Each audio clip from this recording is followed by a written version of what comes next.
अकोला जिले के बालापुर तहसील स्थित अंदुरा गांव में अंदुरा एग्री प्रोड्यूसर कंपनी द्वारा सोयाबीन खरीद में 63 लाख रुपए से अधिक की धोखाधड़ी सामने आई है। 1297 क्विंटल सोयाबीन बिना खरीदे ही ऑनलाइन दर्ज किया गया। 12 लोगों पर मामला दर्ज किया गया है। अकोला जिले के बालापुर तहसील के अंदुरा गांव में अंदुरा एग्री प्रोड्यूसर कंपनी द्वारा किए गए सोयाबीन खरीद घोटाले ने पूरे राज्य को हिलाकर रख दिया है। इस मामले में कंपनी पर 63,44,924 रुपए की धोखाधड़ी का आरोप लगा है।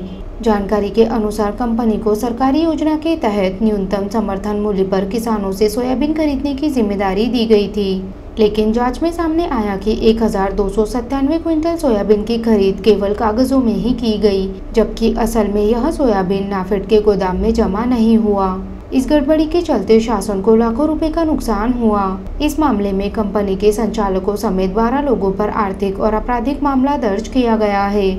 वहीं कंपनी ने इस घोटाले को एक सुनियोजित षड्यंत्र करार दिया है। कंपनी का आरोप है कि कुछ व्यापारी, विपणन विभाग के अधिकारी और कंपनी के ही कुछ भ्रष्ट कर्मचारी मिलकर इसे बदनाम करने की कोशिश कर रहे हैं। षड्यंत्र असं आहे की याच्यामध्ये जेव्हा मला हे माहिती पडलं की व्यापारी मार्केटिंग फेडरेशनच्या कार्यालयातील काही अधिकारी, काही कर्मचारी आणि या टोळीमध्ये काही दलाल या लोकांनी मिळून आमच्या सेंटरच्या व्यवस्थापकाला हाताशी धरून शेतकऱ्यांचे सातबारे भाड्यानं घेऊन जे काही गैरप्रकार केलेला आहे याबाबतची तक्रार मी 24 फेब्रुवारी 2025 रोजी जिल्हा मार्केटिंग अधिकारी अकोला यांच्याकडे केली होती आणि खोट्या लॉट एंट्री रद्द कराव्या असं त्यांना मी म्हटलं होतं। परंतु त्यांनी त्याच्यावर कुठलीही दखल न घेता, कुठलीही चौकशी न करता आम्हाला तुम्ही बा आमच्या गोडाऊनला माल जमा करा असं त्यांनी मला कळवलं। त्याच्यानंतर मी 4 मार्च 2025 रोजी परत त्यांना स्मरणपत्र पाठवलं की सर याची तुम्ही सविस्तर चौकशी करा। खरे जर शेतकरी आमच्या सेंटरवर माल घेऊन आले असतील, त्यांची नोंदणी आमच्या सेंटरवर असेल तर आम्ही प्रामाणिकपणे त्यांचं नुकसान होऊ देणार नाही याची काळजी घेऊ। पण तुम्ही एकच बाजू पाहू नका, तुम्ही दोन्ही बाजू पहा की बा खरोखर या शेतकऱ्यांची नोंदणी आमच्या केंद्रावर झाली आहे का, या शेतकऱ्यांनी आमच्या केंद्रावर कोण्या वाहनाने माल आणला, कोण्या दिवशी यांनी माल मोजला याची चौकशी करा। आणि जर ते खरोखर ते असेल तर आम्ही जे काय असेल ते भरपाई करायला तयार आहोत। आणि त्याच्यानंतर त्यांना मी खुलासा पत्र सुद्धा दिलं त्यांच्या शोकाज नोटीसला। आणि हे काहीच करत नाहीत म्हणून आम्ही उरळ पोलीस स्टेशन येथे रितसर जे लोक आमच्या कंपनीचे म्हणजे दोषी आहेत, म्हणजे व्यवस्थापक आणि संगणक चालक यांच्या विरुद्ध मी तक्रार दाखल केली उरळ पोलीस स्टेशनला 11 मार्च 2025 रोजी। परंतु यांनी या उरळ पोलीस स्टेशननी सुद्धा याच्यावर काही दखल घेतली नाही। जिल्हा मार्केटिंग अधिकारीच्या कार्यालयाने सुद्धा कुठली याची चौकशी केली नाही।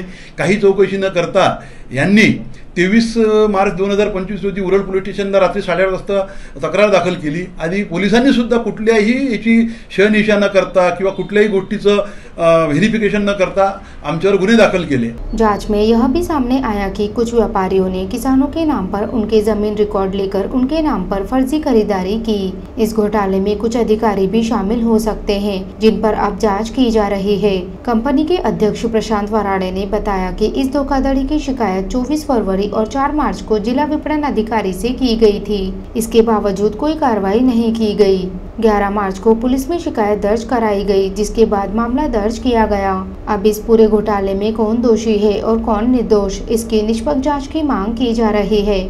किसानों की उम्मीदें अब प्रशासन पर टिकी हैं कि जल्द ही दोषियों को सजा मिलेगी और न्याय होगा।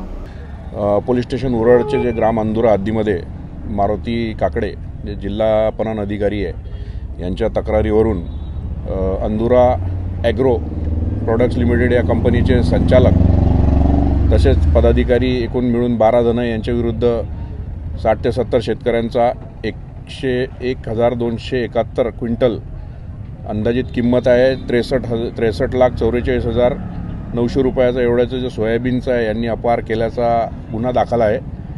सदर गुन्ह्याचा तपास हा माननीय पोलीस अधीक्षक श्री बच्चन सिंग साहेब यांच्या मार्गदर्शनाखाली EOWचे अधिकारी करत आहेत।